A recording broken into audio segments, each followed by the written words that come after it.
नमस्कार। आज की ताज़ा खबरों, बड़ी खबरों और मुख्य समाचार में आपका स्वागत है। देश दुनिया की उन खबरों पर एक नज़र जो आज की सुर्खियों में है। जी आपको बता दें कि केंद्र के नए कृषि कानूनों के खिलाफ पिछले 2 सप्ताह से विरोध प्रदर्शन कर रहे किसानों ने कहा कि अगर सरकार उनकी मांगों को नहीं मानती है तो वे रेल पटरियां अवरुद्ध कर देंगी। किसान संघों ने अपनी बैठक के बाद कहा कि वे देश भर में रेल पटरियां अवरुद्ध करने की तारीख का जल्द ही ऐलान करेंगे। नए कृषि कानूनों को रद्द करने की मांग को लेकर किसान लगातार आंदोलनरत है। वही सरकार किसानों को लगातार मनाने का प्रयास कर रही है, लेकिन अभी तक कोई दौर की बातचीत के बाद भी हल नहीं निकला हुआ है।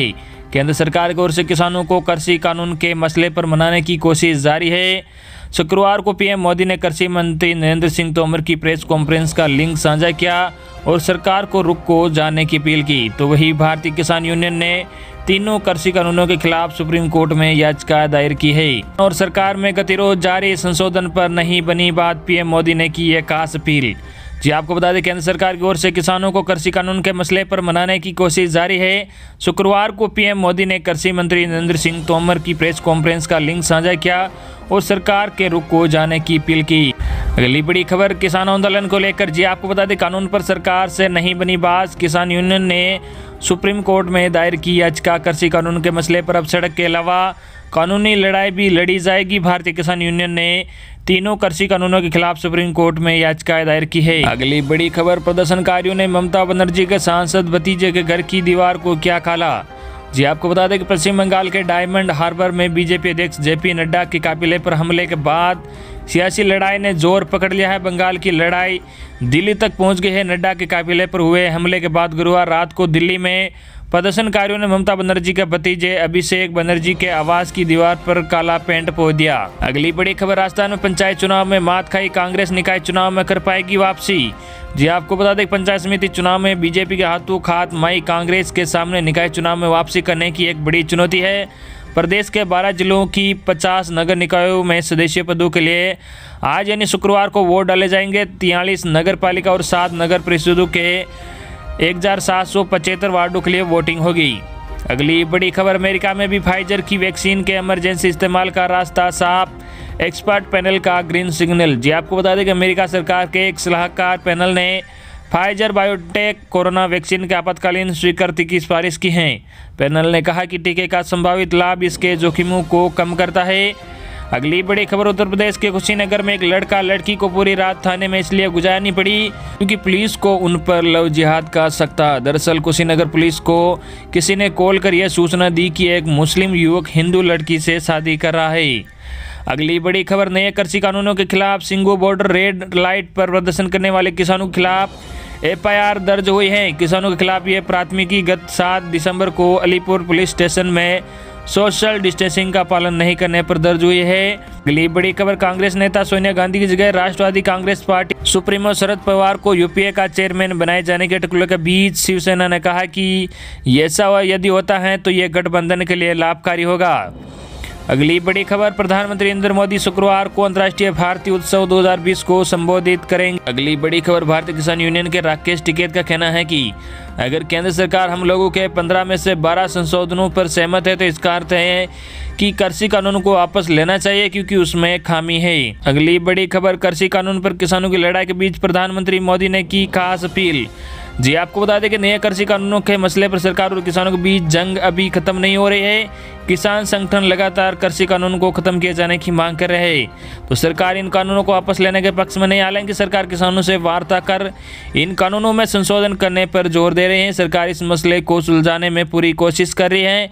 किसानों के साथ 5 दौर की वार्ता और गृह मंत्री अमित शाह से मुलाकात भी कोई हल नहीं निकला है। किसान सरकार के लिखित प्रस्ताव को भी मानने को तैयार नहीं है। इसी कड़ी में प्रधानमंत्री नरेंद्र मोदी ने एक खास अपील की है। प्रधानमंत्री नरेंद्र मोदी ने आज सुबह एक ट्वीट किया जिसमें गुरुवार को कृषि मंत्री द्वारा किसान आंदोलन के मसले पर की गई प्रेस कॉन्फ्रेंस का जिक्र किया। ट्वीट में पीएम मोदी ने लोगों से उन्हें सुनने की अपील की। प्रधानमंत्री ट्वीट में लिखा, मंत्रिमंडल के मेरे 2 सहयोगी नरेंद्र सिंह तोमर जी और पीयूष गोयल जी ने नए कृषि कानून और किसानों की मांगों को लेकर विस्तार से बात की है।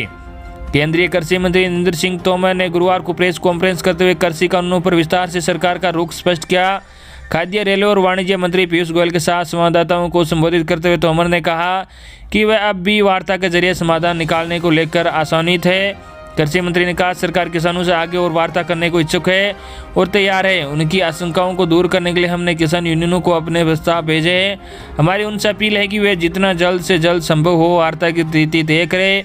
अगर उनका कोई मुद्दा है तो उस पर सरकार उनसे वार्ता को भी तैयार है। नरेंद्र सिंह तोमर ने कहा कि जब वार्ता चल रही थी तो वह आंदोलन के अगले चरण की घोषणा करने के बजाय किसान संगठनों को वार्ता की मेज पर बैठना चाहिए। उन्होंने कहा हमने किसानों को उनसे मिलने के बाद अपने प्रस्ताव दिया, इसलिए हम उनसे उन पर विचार करने का आग्रह करते हैं। यदि वह उन प्रस्तावों पर भी चर्चा करना चाहते हैं तो हम इसके लिए भी तैयार है। यदि पूछे जाने पर क्या विरोध के पीछे कोई और शक्तियाँ मौजूद है तो हमने इस प्रश्न का कोई सीधा जवाब नहीं दिया और कहा मीडिया की आंखें तेज है और हम इसका पता लगाने का काम उस पर छोड़ते हैं। ठीक इसी सवाल के संदर्भ में केंद्रीय मंत्री पीयूष गोयल ने कहा कि इसका पता लगाने के लिए प्रेस को अपनी खोज क्षमता और दक्षता का उपयोग करना होगा। अगली बड़ी खबर, सरकार के खिलाफ डॉक्टरों का देश भर में विरोध प्रदर्शन और प्रयागराज में भी स्वास्थ्य सेवाएं रह गई ठप। जी आपको बता दें केंद्र सरकार द्वारा आयुर्वेद डॉक्टरों की सर्जरी की अनुमति देने के खिलाफ आज भारतीय मेडिकल एसोसिएशन डॉक्टरों ने देश भर में हड़ताल का आह्वान किया। इस हड़ताल का असर उत्तर प्रदेश के प्रयागराज में भी देखने को मिलेगा। इलाहाबाद मेडिकल एसोसिएशन 12 घंटे तक सेवाएं बंद रहेगी। सुबह 6 बजे से शाम 6 बजे तक निजी अस्पताल क्लिनिक में नहीं होगा कोई भी कामकाज। हालांकि इमरजेंसी सेवा और कोरोना से जुड़ी सेवाएं बहाल रहेगी। इसके अलावा साइकिल रैली निकालकर सांसद डीएम अन्य वरिष्ठ लोगों को एलोपैथ डॉक्टर्स ज्ञापन देंगे। एएमए अध्यक्ष डॉक्टर एनके मदनानी ने कहा कि मिक्सोपैथी के खिलाफ विरोध प्रदर्शन है। एएमएस ने शुक्रवार के नर्सिंग होम अस्पताल और निजी क्लिनिक के समर्थन का भी दावा किया है। वही यूनानी और आयुर्वेदिक चिकित्सा आज पीला फीता बांधकर इलाज करेंगे। अस्पतालों में निःशुल्क ओपीडी सेवा भी उपलब्ध कराएंगे। आयुर्वेद और यूनानी चिकित्सकों ने मोबाइल नंबर जारी किया है जिससे किसी भी तरह की स्वास्थ्य संबंधी समस्या पर मरीज फोन कॉल कर सकते हैं। देश भर का आधुनिक चिकित्सा डॉक्टर 10,000 सार्वजनिक स्थलों पर सड़कों पर विरोध प्रदर्शन करेंगे। इंडियन मेडिकल एसोसिएशन ने कहा कि विरोध शांत और शांतिपूर्ण होगा। मेडिकल कॉलेजों, सरकारी सेवाओं, सामान्य चिकित्सकों, विशेषज्ञ, रेजिडेंट डॉक्टरों और मेडिकल छात्रों के डॉक्टरों के क्रॉस सेक्शन सार्वजनिक प्रदर्शनों में भाग लेंगे। वहीं दूसरी तरफ डॉक्टरों की इस तरह पर आयुष मेडिकल एसोसिएशन के प्रदेश अध्यक्ष डॉक्टर मधुरेंदु पांडे ने कहा कि आईएमए ने अपना आइडियल रवैया नहीं छोड़ा तो एलोपैथिक डॉक्टरों का व्यावसायिक बहिष्कार किया जाएगा। इसके अलावा उन्होंने ये भी कहा कि हड़ताल की स्थिति में वैकल्पिक चिकित्सा स्वास्थ्य के लिए सभी आयुष चिकित्सा तैयार है। आयुर्वेद एवं आयुष चिकित्सक 11 दिसंबर को मुफ्त में मरीजों का इलाज भी करेंगे। अगली बड़ी खबर एलओसी पर तनाव। जी आपको बता दें पाकिस्तान ने की गोलीबारी, भारत ने जवाबी कार्रवाई में ढेर किए 5 सैनिक। नियंत्रण रेखा पर पाकिस्तान अपनी हरकतों से बाज नहीं आ रहा है। पाकिस्तान ने जम्मू कश्मीर के कुछ जिलों में नियंत्रण रेखा पर संघर्ष विराम का उल्लंघन किया तो भारतीय जवानों ने जवाबी कार्रवाई करते हुए पाकिस्तान के 5 सैनिकों को ढेर कर दिया। सूत्रों से इसकी जानकारी देते हुए यह भी बताया कि भारतीय सेना द्वारा रात भर की गई जवाबी कार्रवाई में पाकिस्तान के 3 अन्य सैनिक भी घायल हो गए हैं। सूत्रों के मुताबिक पाकिस्तान ने गुरुवार को पुंछ जिले में नियंत्रण रेखा के मनकोट सेक्टर में नागरिकों और उनकी सुविधाओं को निशाना बनाते हुए बिना वजह गोलीबारी शुरू कर दी। पाकिस्तानी सैनिकों ने आम नागरिक निशाना बताते हुए धुंधाधुंध गोलीबारी की जिसमें नागरिक सम्पत्ति को काफ़ी नुकसान पहुंचा। इसके बाद भारतीय सेना ने जवाबी कार्रवाई की और 5 पाकिस्तानी सैनिक मार गिराए जबकि 3 पाकिस्तानी सैनिक घायल हो गए हैं। भारतीय सेना ने पाकिस्तान के कई बंकर भी नष्ट कर दिए हैं। दोनों पक्षों के बीच 2 घंटे तक गोलीबारी हुई। उल्लेखनीय है कि पाकिस्तान अपने नापाक मंसूबों को अंजाम देने के लिए सरहद पर लगातार सीज फायर का उल्लंघन करता रहा। इस साल की शुरुआत के बाद से पाकिस्तान ने कई बार साल 1999 में दोनों देशों के बीच हुए द्विपक्षीय युद्ध विराम समझौते का उल्लंघन किया। जम्मू एवं कश्मीर में जनवरी 2020 से नियंत्रण रेखा पर पाकिस्तान द्वारा 3200 से अधिक संघर्ष विराम उल्लंघन में 30 नागरिक मारे गए और 100 से अधिक घायल भी हुए हैं।